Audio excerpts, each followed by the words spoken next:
Well, hey, fancy seeing you here. Are you here for another bit of our read along? I hope you are. And remember, we are reading along to The Wind in the Willows by Kenneth Grahame. And remember, I'm using the Wordsworth edition. We're halfway through chapter 8 at the moment, aren't we? And Toad has just been disguised as a washerwoman. Planning his escape, he is. Oh, Toad. Let's see what happens, shall we? Oh, you are the very image of her, she giggled. Only I'm sure you never looked half so respectable in all your life before. Now, goodbye, Toad, and good luck. Go straight down the way you come up. And if anyone say anything to you, and they probably will, being but men, you can chaff back a bit, but of course, but remember, you're a widow woman, quite alone in the world, with a character to lose.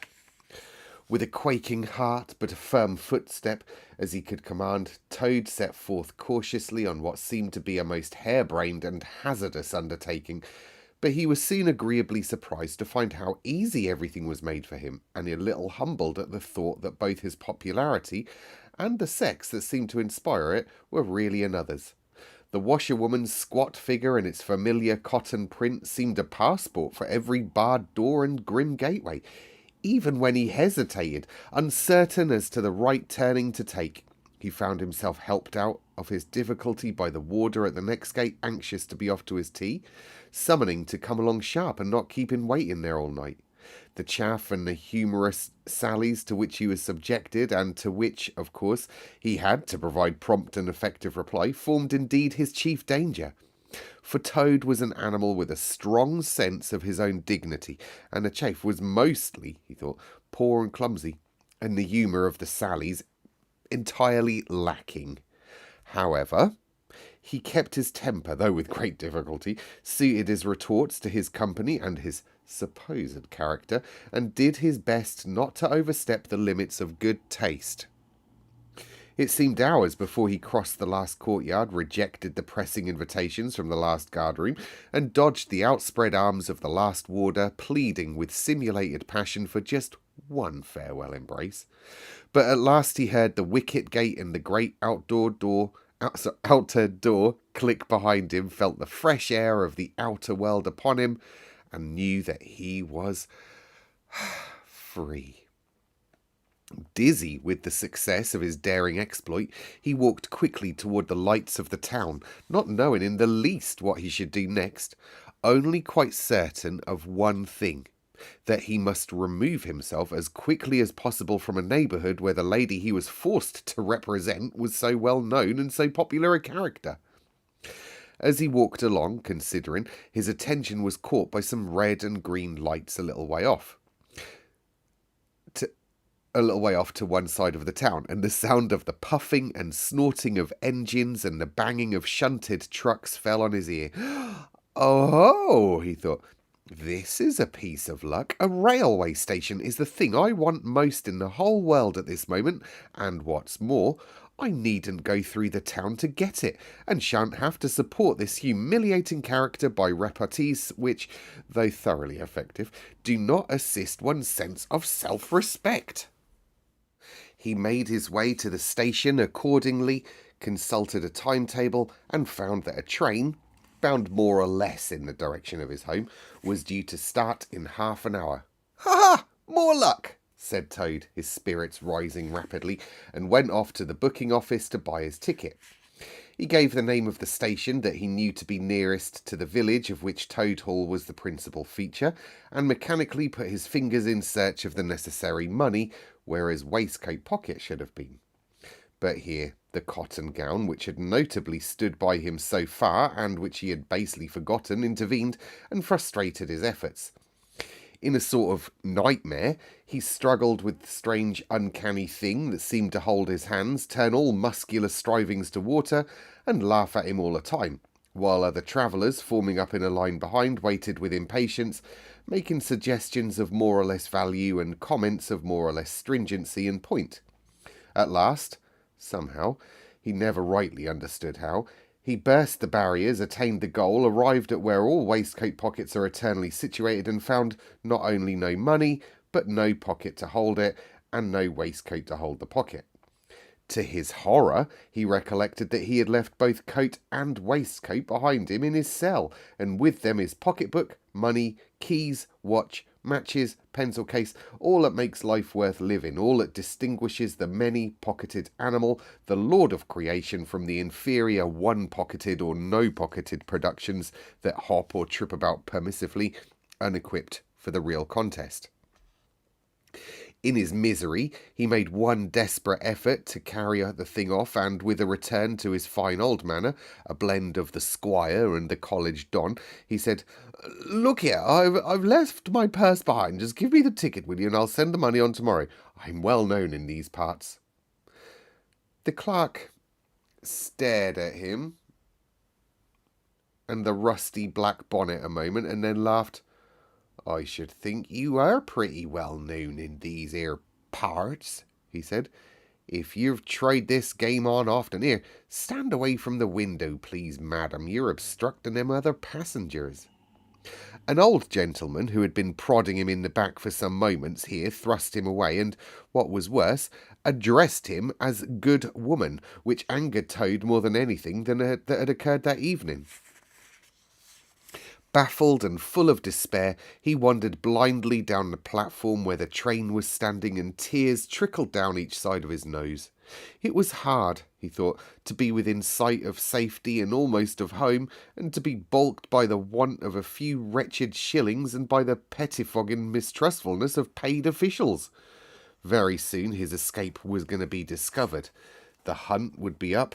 He would be caught, reviled, loaded with chains, dragged back again to prison, and bread and water and straw. His guards and penalties would be doubled, and what sarcastic remarks that girl would make. What was to be done? He was not swift of foot. His figure was unfortunately recognisable. Could he not squeeze under the seat of a carriage? He'd seen this method adopted by schoolboys when the journey money provided by thoughtful parents had been diverted to other and better ends.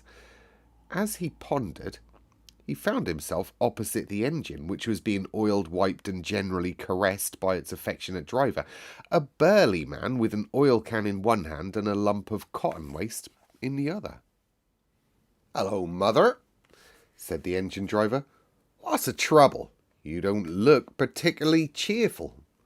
"Oh, sir," said the Toad, crying afresh, "I am a poor unhappy washerwoman, and I have lost all of my money.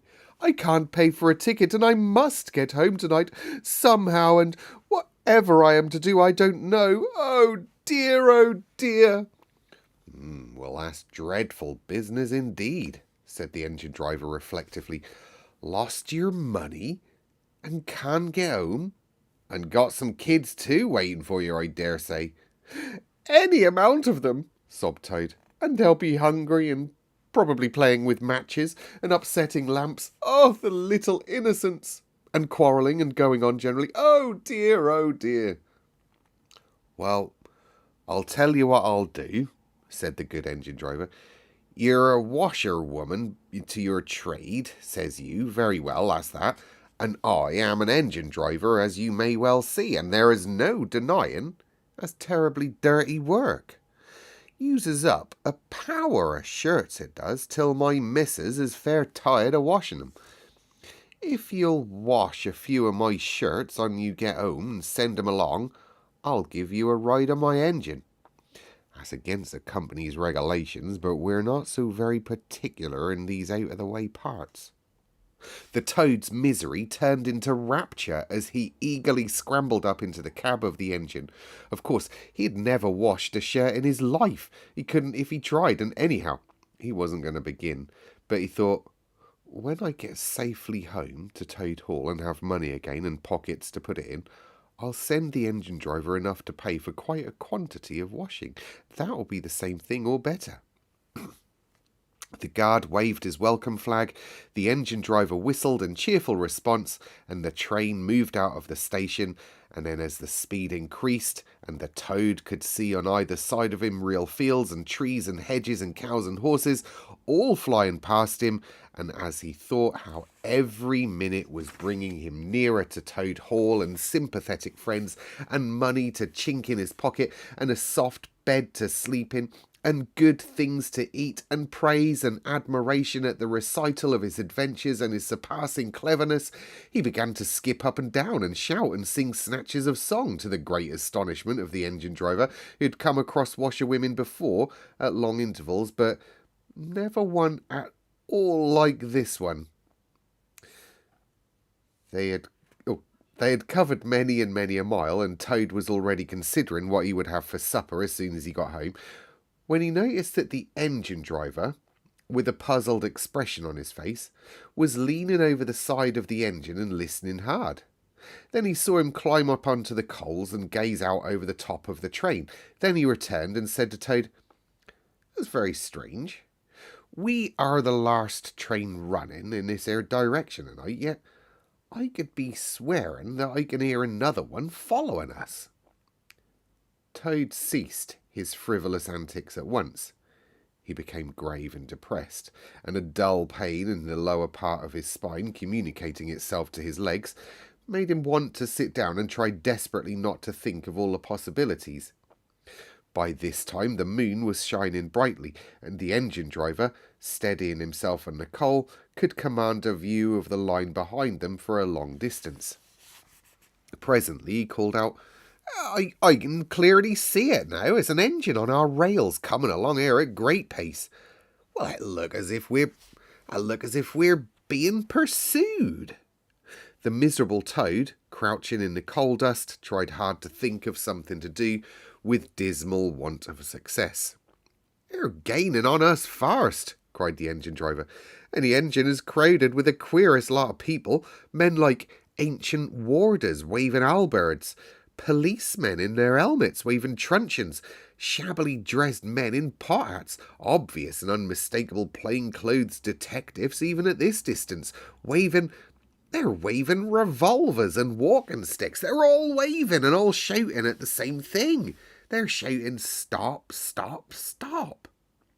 Then Toad fell on his knees among the coals and, raising his clasped paws in supplication, cried, "Oh, save me, dear kind Mr. Engine Driver, and I will confess everything. I am not the simple washerwoman I seem to be. I have no children waiting for me, innocent or otherwise. I am a Toad, the well-known and popular Mr. Toad, a landed proprietor. I've just escaped, by my great daring and cleverness, from a loathsome dungeon into which my enemies had flung me, and if those fellows on that engine recapture me, oh no, it will be chains and bread and water and straw and misery once more for poor, unhappy, innocent Toad." The engine driver looked down upon him very sternly and said, "Now tell the truth. What were you in prison for?" "It was nothing very much," said poor Toad, colouring deeply. "I only borrowed a motor car while the owners were at lunch. They had no need for it at that time. I didn't mean to steal it, really, but people, especially magistrates, take such harsh views of thoughtless and high-spirited actions." The engine driver looked very grave and said, "I fear that you have been indeed a wicked Toad, and by rights I ought to give you up to offended justice, but you are evidently in sore trouble and distress, so I will not desert you. I don't hold with motor cars, for one thing, and I don't hold with being ordered about by policemen when I'm on my own engine, for another. And the sight of an animal in tears always makes me feel queer and soft-hearted, so you cheer up, Toad. I'll do my best, and we might beat 'em yet." They piled on more coals, shovelling furiously. The furnace roared, the sparks flew, the engine leapt and swung, but still their pursuers slowly gained. The engine driver, with a sigh, wiped his brow with a handful of cotton waste and said, "Oh, I'm afraid that's no good, Toad. You see, they are running late and they have the better engine. There's just one thing left for us to do, and it's your only chance. So attend very carefully to what I tell you. A short way ahead is a long tunnel, and on the other side of that, the line passes through thick woodland. Now, I will put on all the speed I can while we're running through that tunnel, but the other fellows will slow down a bit naturally for fear of an accident. When we're through, I'll shut off steam and put on brakes as hard as I can, and the moment it's safe to do so, you must jump and hide in that wood before you get through the tunnel and see you. Then I'll go full speed ahead again, and they can chase me if they like, for as long as they like, and as far as they like. Now mind, and you be ready to jump when I tells you. They piled on more coals and the train shot into the tunnel, and the engine rushed and roared and rattled till at last they shot out into the other end, into fresh air and the peaceful moonlight, and saw the wood lying dark and helpful on either side of the line. The driver shut off steam and put on brakes. The Toad got down on the step, and as the train slowed down to almost a walking pace, he heard the driver call out, "Now, Toad, jump!" Toad jumped, rolled down a short embankment, picked himself up unhurt, scrambled into the wood, and hid. Peeping out, he saw the train get up speed again and disappear at great pace. Then out of the tunnel burst the pursuing engine, roaring and whistling, her motley crew waving their various weapons and shouting, "Stop! Stop! Stop!" When they were past, the Toad heard a hearty laugh for the first time since he was thrown into prison. But he soon stopped laughing when he came to consider that it was now very late and dark and cold, and he was in an unknown wood with no money and no chance of supper, and still far from friends and home, and the dead silence of everything after the roar and rattle of the train was something of a shock. He dared not leave the shelter of the trees, so he stuck to the wood, with the idea of leaving the railway as far as possible behind him. After so many weeks within walls, he found the wood strange and unfriendly and inclined, he thought, to make fun of him. Nightjars, sounding their mechanical rattle, made him think that the wood was full of searching warders closing in on him. An owl, swooping noiselessly toward him, brushed his shoulder with its wing, making him jump with the horrid certainty that it was a hand, then flitted off moth-like, laughing its low "hoo, hoo, hoo," which Toad thought in very poor taste. Once he met a fox who stopped, looked him up and down in a sarcastic sort of way and said, "Hello, washerwoman. Half a pair of socks and a pillowcase short this week. Mind it don't occur again," and swaggered off sniggering. Toad looked about for a stone to throw at him, but could not succeed in finding one, which vexed him more than anything. At last, cold and hungry and tired out, he sought the shelter of a hollow tree where the branches and dead leaves he made himself as comfortable a bed he could, and slept soundly till the morning. The next chapter, chapter 9, is called Wayfarers All. There you go. That was the end of another chapter. Hopefully, Melanie, I didn't look too monk-like tonight with my beanie cap and white hoodie on. Should we have Should we have a look at some comments? Because we haven't done comments for a couple of days, have we? Let's have a little look-see what people have been saying. I'll tell you what, I was so excited because Wind in the Willows started off really popular. But looking at my amount, like the last 3 reads, 20 views, 18 views, 13 views. What's happening? Why don't people like Wind in the Willows? It's a classic, I tell you. So, yeah, maybe you could watch it a few times. Definitely watch 30 seconds of each advert. Hey, I don't put them on like the unskippable ones, and I never put them in the middle of an episode. So, just 30 seconds at the start. Thumbs up, maybe? That'd help. Just get it out there a little bit, you know. Wind in the Willows. Classic. Anyway, let's see. So Melanie has commented on number 14. Hi, Melanie. Himself, capital H. That was unexpected. Was at the Hooven thing the other day when we were looking for the baby otter. Sure it was. Here's Melanie again. She's been on a bit of a binge, I reckon. A binge watch. You haven't been out binging anything else, Melanie. Magic tricks, a dungeon backdrop, and your hilarious rendition of insufferable Toad whining and bragging at the same time. The silly fool just can't stop digging his own grave, can he? No, he cannot, Melanie. Here she is again. An antimacassar, that was that word that I struggled with last night.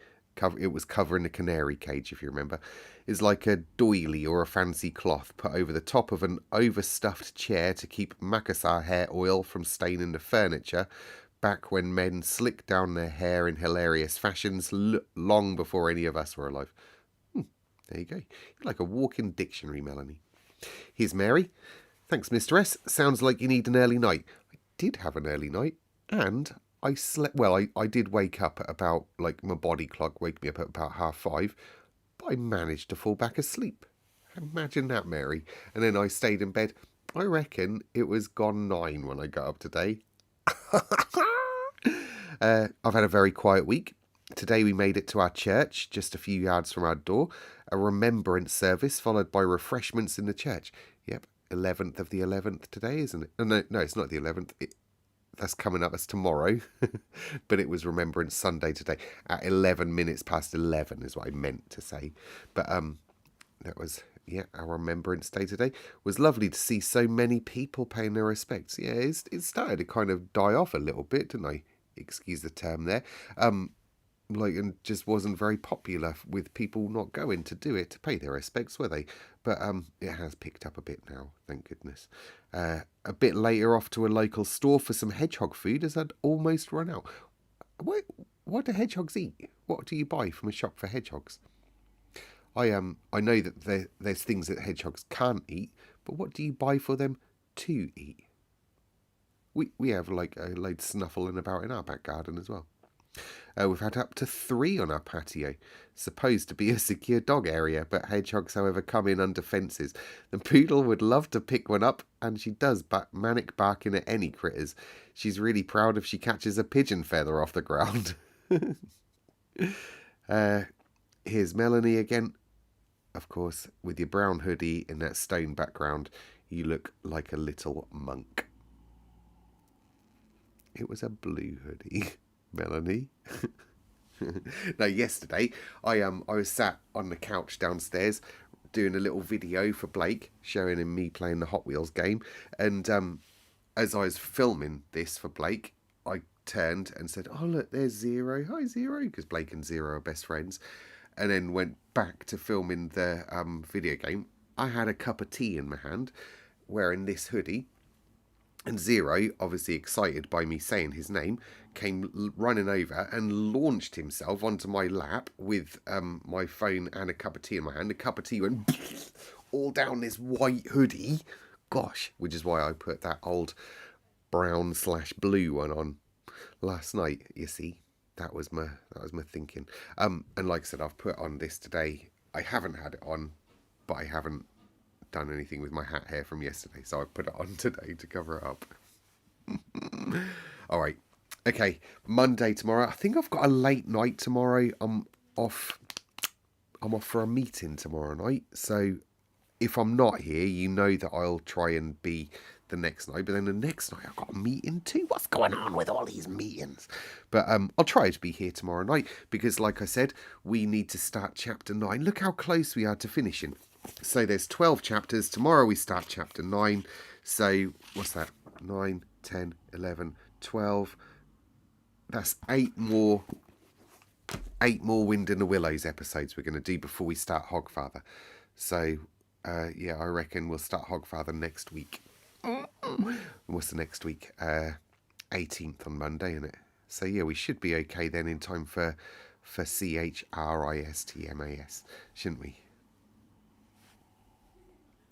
Good night, one and all.